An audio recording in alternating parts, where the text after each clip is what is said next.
Hi, I'm Paul Stringfellow, co-host of the Tech Takeaways podcast. And as always, well, not as always, actually, occasionally, I'm joined by my dynamic co-host, Wayne Miller. Hi, Wayne. Hello. Poor Wayne, he's back doing the show, doing all we've asked of him, and all he's doing is getting stick because he missed a couple. But anyway, it comes with the territory. It does. Thanks for being here. Oh, thank you. So on this week's show, we're going to do something a little bit different, I think.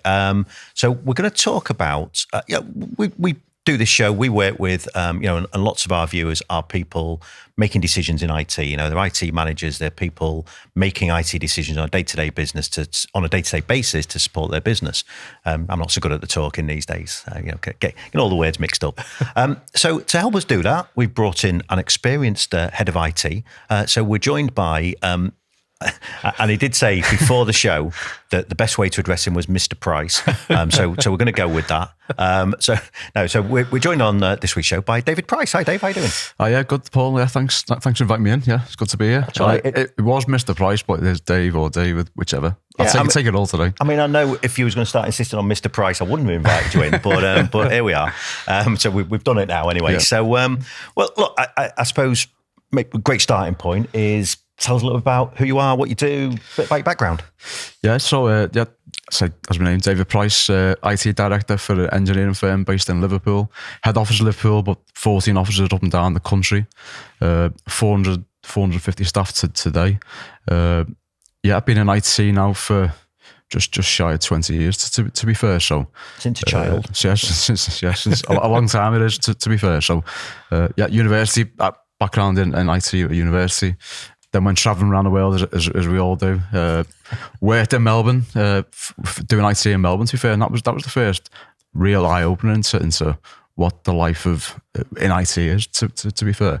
And going from university, doing that sandwich course and working for the NHS, and then going to Melbourne was strange, because Australia was like 10 years behind the rest of the world, literally, the other side of the world as it is. And, it was... Hi, Australia. There we go. And it was interesting to see it being so far behind what I'd seen in Liverpool. So did a number of stints in Melbourne before decided to come home, and that's another story in itself why I came home. But and then fell into the. Is that not safe for broadcast? No, it is. It can be broadcast. I guess you make decisions that met a long time ago, and people say, "Why did you ever come home?" And that stage of life, it was a decision that we made, and I don't regret it. It is one of them. You just go with it, to be fair. So I guess today, being in IT and got fallen into the construction sector, I guess is where I'm based at the moment. And I've been in that construction space now ever since coming back. A number of different roles, number of different firms, IT, head of IT, now IT director. So again, seeing those different levels and different requirements within those roles, different hats, different support hats, and that's the same today. And I think that's an interesting point there, is that no matter what role I've been in, you do wear several hats all at the same time, or on different days, or several times a day. Those hats do change, and it's still the same today. Yeah, and I think it's really interesting, and actually, to give Wayne full credit for this was your idea to have Mr. Price on for Forget Myself. But I think from our point of view, this is kind of really interesting, because both of us have worked in what we term the channel. I started my career in a vaccines company in an IT support desk, but in general, we've kind of spent our time working in channels. So that's this kind of strange world between what you do day to day and what vendors and the industry in general is trying to do. But I think there's there's nothing we never learn more, I think, than from talking to people like yourselves about actually the reality of the day to day. Because I think we can have vendors all the time talk to us about, customers are thinking about this. Customers want to be able to do that. This is the problem we're fixing. And it's only by speaking to IT tech leaders of organisations, of getting a bit of time and asking questions, that you learn that them problems real. Do they exist? And if they do, does this fix it? So you're right. Just getting a bit of airtime is great. Can I ask you a question? Of course you can. That's what you're here for. And some of these are just off the cuff. But we're 4 years from COVID. What shift did you see, Dave, from COVID to kind of working today? Because construction company, you were kind of, from a COVID perspective, you still had to construct and build and do all the things that you've done. But how has that changed your organisation from a technical perspective? So interesting enough, I think it's like a lot of industries and a lot of business. It's brought us on so quick and so fast. Some changes that would have taken our business years, if not decades, to get to be fair. So, going into COVID or during those times, I think at that point we could only have 50 people work at home at any one point. Working at home was, again, like a lot of companies, was not the normal thing. It was 9 till 5 at bums on seats. You had to be in the office as things were. Suddenly we all locked the front doors, but we left the fire doors at the back of the building open and said, "Go on, everyone, come into our business remotely now and just kind of do what you want." So we did that, and then for a lot of the time it felt like, oh, how do we now resecure that business and bring back in that control that we always had? So that's a challenge that we was faced, and I think we've overcome that now.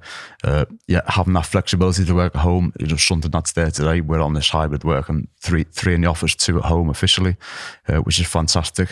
And again, that flexibility, it's, people have got families. Say Jason's not here, and he'll have that. Hopefully, he'll have that flexibility working for yourselves coming forwards, and setting that challenge of dropping the kids off early or having to shoot off later. But being online and being able to correspond, whether you're in the office or out of the office, is certainly, that's blurred lines that was certainly not there before. So yeah, challenges that we've all faced. And again, maybe taking a different answer and picking up on one of the points before. Where have I benefited in my role, and what do I do? I speak to loads of people within the IT sector, and other people outside the construction space. So again, we all have similar challenges. Yeah. We're all doing similar, if not the same thing. Why don't we talk to each other more, challenge each other, and lean on each other? What works well for you might work well for me. We might be competitors, within the same space, or we might even be within the same space. But just talk to one another. You can't beat that. We talk to you guys as suppliers, as people selling services. But again, speak to your competitors, speak to people within different sectors, and that's where I benefited within my career as well. Just understanding the way people think about stuff, the way you procure stuff. The way you guys try and sell it to us as well, to be fair, because again, there's different types of salespeople within the space, but again, same challenges, same output, same deliverable elements to the business. So nice challenges as well. So actually, just because I think it's really interesting about that kind of some of the changes you've seen, and we maybe dig into some of them if we get the time, but. When you're looking to buy technology, I mean, what are some of the things that Wayne touched on it before. Yeah. We have lots of vendors telling us about the customer problem they're looking to solve. But what are the things that you look for in a vendor or supplier or a solution? What are you looking for in terms of kind of not necessarily the technicalities of it, but the kind of the non-functional stuff, the business benefits of what you're looking at? Yeah, I guess an interesting point there. I think one of the ones I try to look at within businesses is making that relationship and that partnership. So again, they've got the understanding of what we're trying to do as a business. We understand what you guys are trying to deliver as well. And you do in the background, maybe unofficially or without thinking, align yourselves with one another. Sometimes there's that clear alignment, and sometimes there's clear margins between that. And I think, but being able to have that open conversation with one another to say, yeah, it's a good fit, but maybe not today, or actually, we're completely separate. But it's good to talk, good to communicate, good to have that understanding. Again, I think that goes a long way at times as well. And what do you do in terms of kind of, because I always find this quite interesting, this kind of idea of when you're going to purchase. So obviously I've sat this side of the fence and I've sat in rooms with you where we've been talking about a potential technology purchase. So you've come to me and gone, well, this is the thing that we're looking to fix. And, maybe I've come along, or Jason or one of my colleagues has come along and said, well, this is the solution that we have that fits that. But I've often sat there thinking that the challenge for somebody like you is that you'll have lots of me's coming up, and we're all telling you the same thing. Our solution's dead good and it'll work. And I think a lot of the time it's true, it will work, because if somebody's saying it'll work and it won't, then they're the wrong people to be in the room at all. But how do you kind of manage that process of, so for somebody who's maybe new to this kind of role, thinking, how do I go about evaluating a potential solution? What, you talked about kind of relationship. Is there anything else that you look at to kind of evaluate? How do you choose from lots of people turning up and saying our solution's great, you should pick ours? Yeah, I guess maybe slightly taking a different angle and coming back to that particular question. I guess there's come back to the hat situation. There's two ways to look at the procurement or buying of stuff. The way I look at the stuff is the operational side of the world that we're doing within business, and then there's the strategy side of what we do as well. And I do put them in different camps. So what we're trying to do more and more is for the operational day-to-day stuff, just get that in a long-term contract. You don't want to be looking at every month, every 6 months, every year, whatever it is. You want to be putting that, into a long-term agreement that's right for the business, right for you, and then you just put that on the shelf. And no, I don't need to look at that for another 3 years or another 5 years or whichever.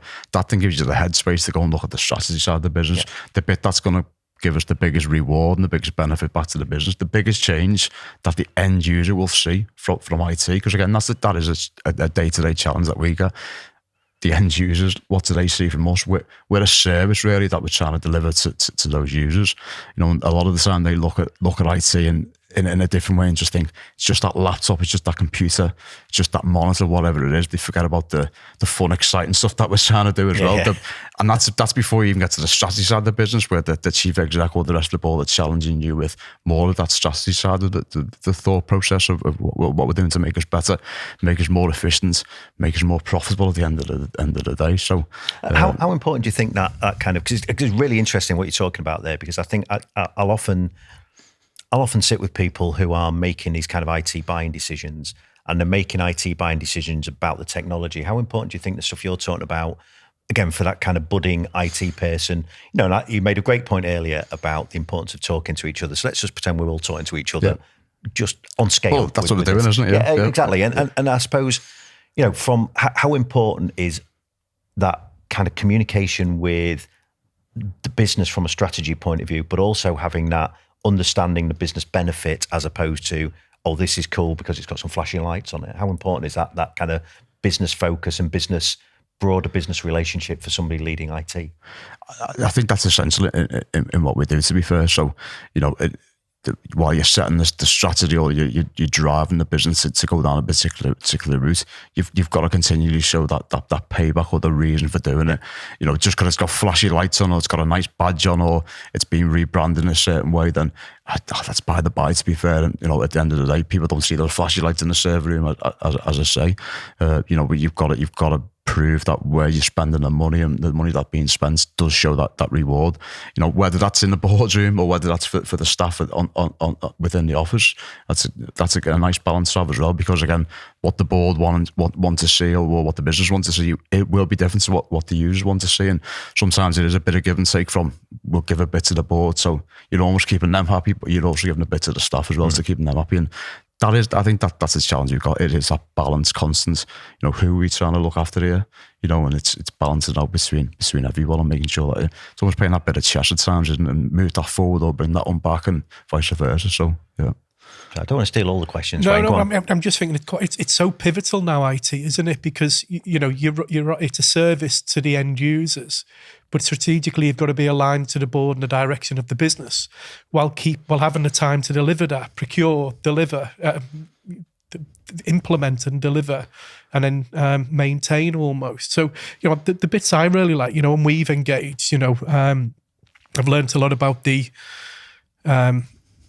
operation. You give me a good overview of the operations and everything you've got in place. Really impressed.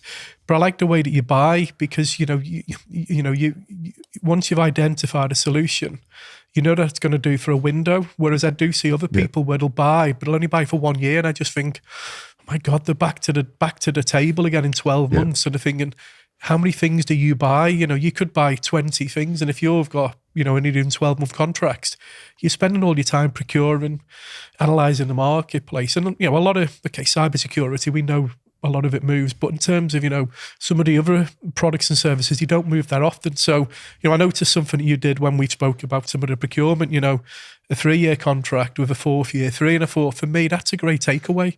I've started asking for that. I've never got it. I might have to bring you into our procurement day. But, it's little things like that, aspiring or, people starting out in this industry, these are like key takeaways for me.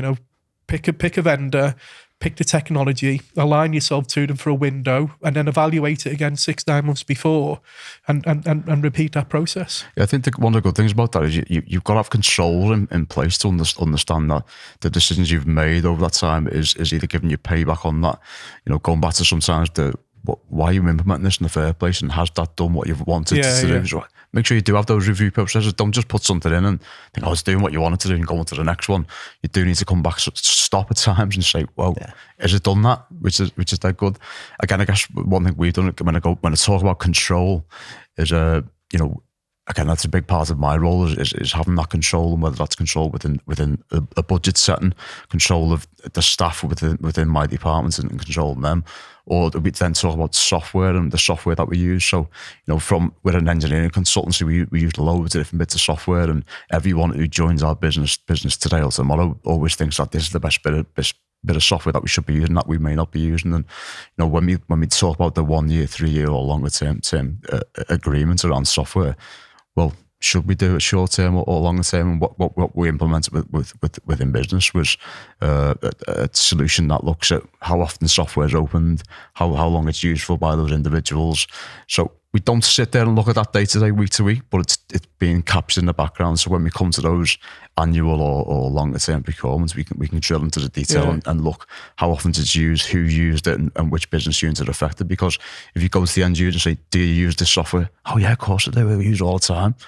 You just go and press a couple of buttons, a couple of reports, and we've used it once in 12 months. And then you can start making informed decisions. So again, while you're having that conversation with the end user, you've got this information in your back pocket as such, so you're making an informed decision for the business, so you can go away and procure the right number of licenses. So again, from that budget line perspective, it's that risk and covering yourself. I never want to have a difficult conversation with a fellow director or the chief exec when he comes to me and says, why is the Microsoft 365 licenses just increased by 40% or whatever it may be? Well, there's a reason for it, and there it is in my back pocket. It's not something you need to present all the time, but it's comforting. It makes me sleep well at night. So it's important to know. Yeah. So, look, this has been great, Dave, and Dave's going to join us on next week's episode. No questions yet. Okay. I'm with you. It's okay. Okay. Wayne's making strange hand signs to me. No, not that one. Just before you thought, he's not that kind of guy. But this has been great. And so Dave's going to join us on next week's episode. And we're going to explore a little bit more about this kind of life of an IT leader, and some of the things that are going to be challenging you in the future as well as we go forward. But before we wrap up this episode, one thing we did want to mention, as if being a leader in IT is not mad enough, Dave is doing something equally mad in April, which is he's going to run a long way for a long time. Do you want to tell us a little bit about that and why? Yeah, no, April 21st, the London Marathon 2024, so 26.2 miles. Decided to run that for MS Society, so charity close to my heart. A marathon's a long way. Maybe it sounds ridiculous saying that. It's definitely a marathon and not a sprint. Yeah, I mean, that's, no, sure it is. So it's a nice challenge to take on. So charity close to my heart, and something that 6 weeks to go, injury free at the moment, and let's hopefully it stays that way. That's good luck, Dave. Well done. And so if anybody wants to help out and send a few quid there's your way. There's the link. Whatever the link is, it's in the bio. Be a link there. Yeah, cool. We'll make sure we put the link in there. So thank you very much. So Dave, until next time. Not giving away too many secrets here. We're just going to keep going, and then we'll cut it and make it look like 2 episodes. But until next time, Dave. Thanks for now. Brilliant. Wayne, thanks for being Paul. here. Thanks a lot. It's always a joy. To make sure you catch all future episodes of Tech Takeaways, then do subscribe. You can subscribe on the links wherever you might find those links here on YouTube. Yeah, on the tubes. Yeah, so I've got to call it the tubes now because I've done that on an episode, and now it's always got to be the tubes. So anyway, we're going to do that. And and wherever you get your podcasts, you can find Tech Takeaways. So until next time, thanks for watching Tech Takeaways. We'll see you soon.